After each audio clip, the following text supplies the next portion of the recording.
Hey, everybody. When you look at violence, I say all the time that some of the best information comes from the worst parts of society. And today, I'm going to share with you an interview where we go in depth about this. It's an interview I did with a former NFL player, A.J Hawk, who has a podcast, The Hawkcast. And it was great to talk to somebody with that type of a background because he kind of brings in the alpha male questions about, how you deal with violence, why young guys like to look at the subject of violence. And then we quickly get out of that. And I give a little bit of history. Some of you have heard it before, a little bit of history about my background, not a lot, but enough to give his audience some background. But then the reason I wanted to share this particular segment with you is because I do talk about going into the prison systems, dealing with some of the corrections people, finding out how people that have to survive by using the tool of violence, how do they look at it?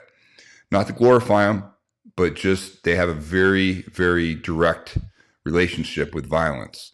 And we can actually extrapolate a lot of good information on how they look at violence as a results-oriented process rather than a legacy type process. And what I mean by that is they only care about getting good results, whereas a lot of times combat sports and martial arts have methods and principles and legacy built into it, meaning, this is the way we've always done it. This is the way we're going to continue to do it. And you're going to have to go through these steps to learn our system. Whereas you have another group that says, no, we have to be incredibly effective and efficient with the tool of violence, and we're going to use methods and principles that ensure that we get those types of results. So I think you'll find it interesting. Let's go ahead and play into it. I'm not going to be talking on it. I'm just going to let it play, and then I'll make my comments.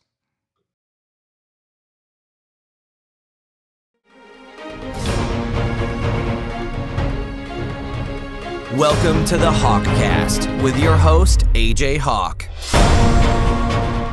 Tim Larkin joins us. Tim, you're a big, scary dude. For anyone that's watching the video, I think would agree. I mean, look at you, and you write books about violence and telling us how and when to kill people. Yeah, that's how people love to put it, and I get it. That's it's one of those things. It's a subject that people quickly either want to joke about or they want to just avoid it at all costs. And so it's cool to have an opportunity to get on with like your audience and kind of talk about this a little bit and talk about why would a guy, write about violence? What possible useful information is there to learn about violence?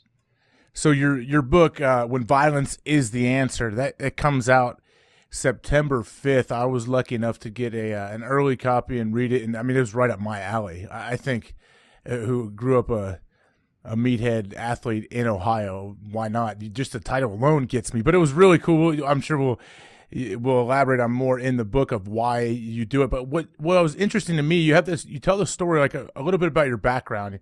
You were a Navy SEAL candidate.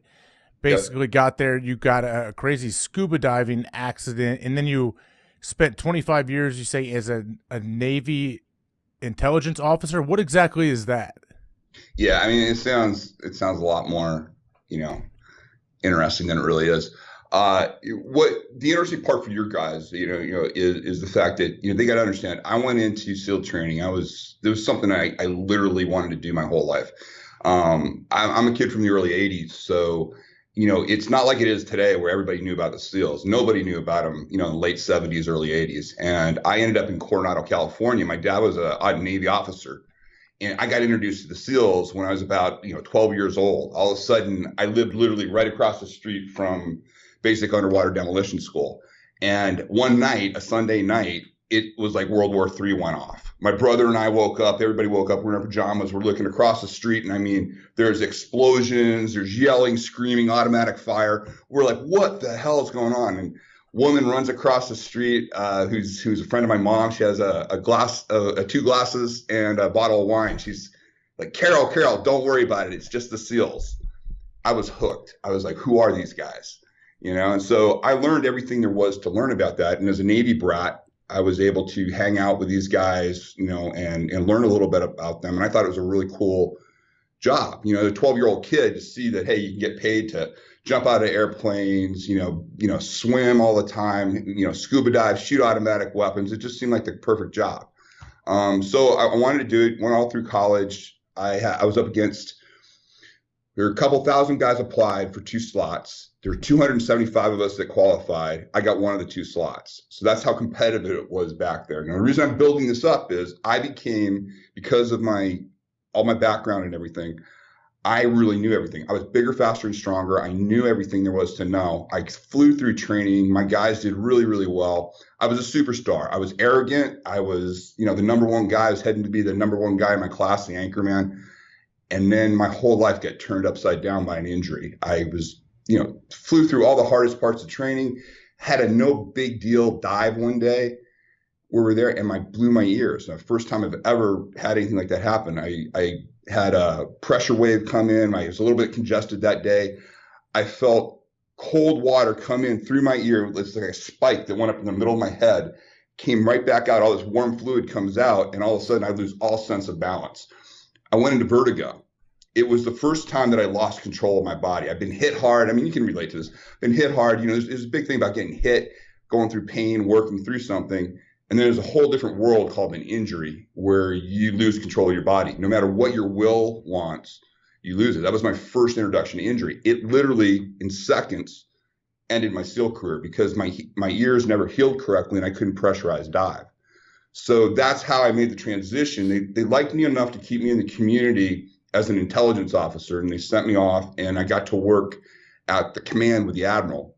And that's how I got introduced to all this crazy stuff that I do today, as far as all the training, hand-to-hand combat, and I was exposed to all these other aspects of things that I never would have been exposed to if I'd done a normal career during that time. So that's kind of how I got there. But the big thing that I want to get across to everybody is, the problem is we always look at something, when it looks like combat sports or anything like that, we think it's reserved for the elite athletes. We think it's reserved. You got to be the biggest, fastest, and strongest. And oftentimes we dismiss self-protection because we think if we're not one of these gifted physical animals that, there's nothing for us to do. And any guy that can tell you, that's been in it can tell you that, no, we're all vulnerable. And there's similarities in the human body that if we know how to exploit them, they can really help us to protect ourselves. Yeah. Can you explain a little bit about how criminals, when you would talk to them, if I'm not mistaken, didn't you go back and interview a lot of guys in prison to see what they would do when they would confront somebody? Yeah. So the thing that everybody has that I want people to understand is there's an idea out there that it takes years and years to become really proficient. Say if you're looking at a combat sport, like anything in the UFC, MMA practitioners, world-class athletes, that takes years and years and years to become, one of those guys. And if you're lucky enough to get into, the elite levels of that, you're a phenom, when it comes to that. That's because of the idea of that's a competition. It's a gamification of violence, and there's nothing wrong with it. I don't mean that in a deriding way. I'm in Vegas right now. I mean, I live here. Right across the street from me is one of the biggest MMA studios where every world-class guy comes through. I love it. It's one of my favorite things to do is go over and watch those guys train and compete. But there's a big difference between competition and destruction. Destruction is a skill set that we all can learn, and that's what these prisoners understood. What's interesting is they by far are the best in the world at, just murdering people with their bare hands or improvised tools, bar none. Yet, the vast majority, and I'm talking the vast majority of the most intimidating shot callers in prison have zero training in combat sports and martial arts. So that's something that we all have to understand, is that when it comes to being able to use the skill sets of destruction, it's not the same as being an elite, combat sport practitioner that has to work within the rules and the context of the sport. Is that maybe is it their intent that they're there to kill, and we're trying to protect ourselves, or we're not the first reactor? Like how do they get that? it's easy to dismiss. Like you watch something like Oz or any of these prison movies and everything, and they really don't accurately show what violence really is in the prison system. Violence really is it's the currency. It's what makes everything. It's what backs up everything. So these guys can make money, so they can control things. They literally control the streets from the prisons, and the way they back everything up is through the successful use of violence. So when they look at violence, they look at it from a standpoint of, not anything other than getting a good result. And so the most telling thing is when I talk about a guy named Rene Enriquez. He's what's called the boxer. He's a big shot caller for the Mexican mafia. And he talks about how they develop guys. And he gave a reading list that's required by anybody that's going to become a top level guy in the Mexican mafia. And it included a lot of books that we all are familiar with: 48 Laws of Power, Machiavelli's The Prince, Psychology and Abnormal Psychology. Those were all normal topics. In fact, most of the books that he listed were the same books that I saw for a course of young special operations officers at the JFK Center at Fort Bragg. They were similar until it got down to one book, and that was anatomy. They study anatomy inside and out. And he said a very interesting thing in his interview. He said, we derive all our power from the successful use of violence. We cannot fail. Violence is our commodity. Violence is the way that we get things done. It's how we derive our power. We can't chance it. We have to know how to kill. Oftentimes, the most uncomfortable thing when we look at this subject is the best information comes from the worst people. And that's why I went in. I'm not glorifying these guys at all. I'm not saying that they're not criminal. They absolutely are. But they really do have very good knowledge on how to look at the subject of violence from an aspect of protecting yourself. I look at what you're doing when you're speaking with these criminals and interviewing them is similar to like a big company. Like say my dad, he worked at a huge company called LexisNexis. They would hire like former hackers. I don't know if they'd ever been in prison or anything, but they're hackers that would come in to build like their firewalls and to say, hey, I'm a hacker. I know how they think. I will build your security. That's kind of what you're doing there.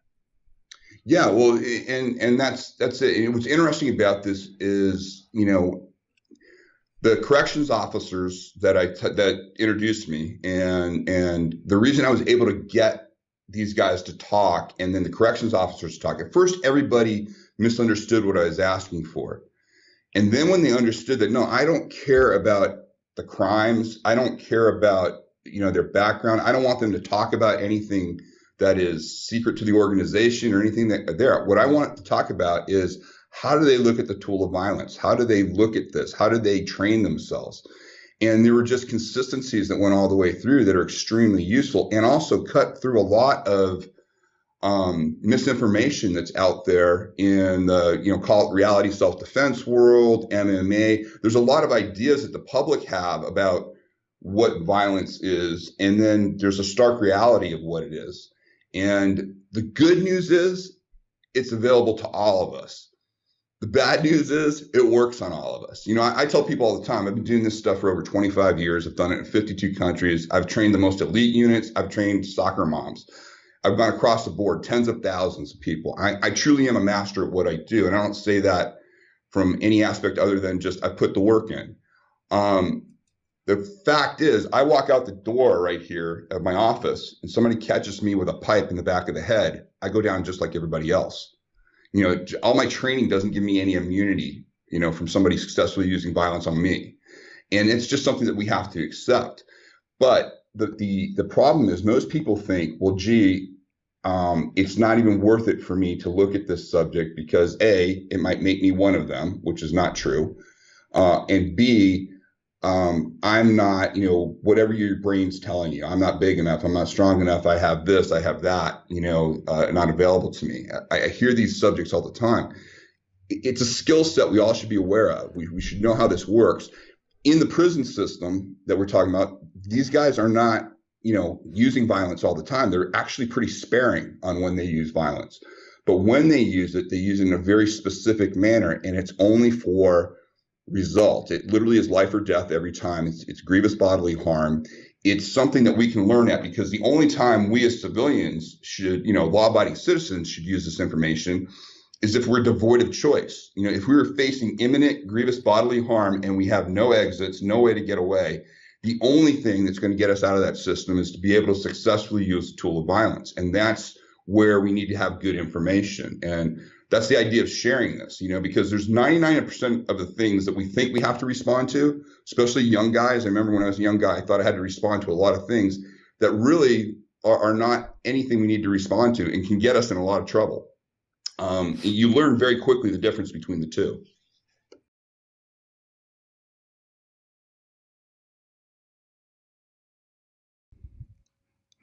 Okay. So again, that crazy reality that, to get some of the best information, we have to look at some of the worst parts of society. It's a reoccurring theme that I've found for my whole life. And I enjoy the research that I do. I learn some fascinating things, and you learn a lot about the human psyche, in a very desperate setting, what it's capable of. And you have to have this objective look, at the tool. You can't get caught up in the stories. You can't get caught up in the crimes. You can't get caught up in the backgrounds.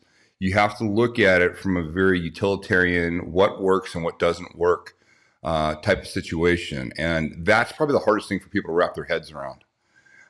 So I enjoyed sharing this with you, and look forward to your comments. I know this disturbs some people, and I have no problem doing further explanation of why this is necessary.